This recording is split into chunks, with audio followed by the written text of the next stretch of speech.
Hello guys, welcome to Generation Unravel. In this video I'm going to be showing you how you can clone a voice using ElevenLabs. Well, to be honest with you, being able to clone a voice or using a sample is something that's needed you to have premium. Alright, but let me just show you first how this works.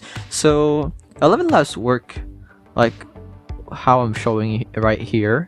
Like you just write text and then you choose the voice that you want to use. Like for instance, I'm using Rachel, and then the voice is gonna sound like a woman. And then, like, you know, stability over here, the more variable means like it sounds a bit more human than AI, which is the sound if you like go to more stable. But like even like going even lower is gonna make it worse. But yeah, so here we have the add voice, and then like instant voice cloning is like being able to clone a voice from a clean sample recording. Like you would upload a sample of like 1 minute long, and then it would copy your voice. It could copy anyone's voice, and that's supposed to be what we're going to be talking here. But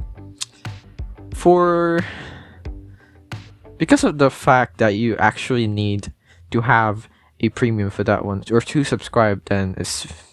But we can always do something else, like use someone else's voice. Because ElevenLabs, let me tell you, is really good at generating text-to-speech. It's not like the things that we have in the past, but it's really obvious that it sounds like an AI or a robot.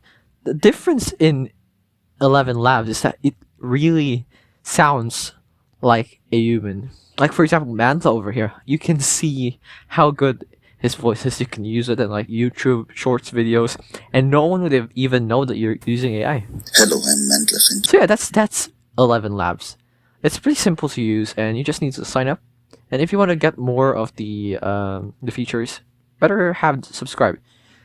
So yeah, this is Generation Unravel. See you in the next one. Bye bye.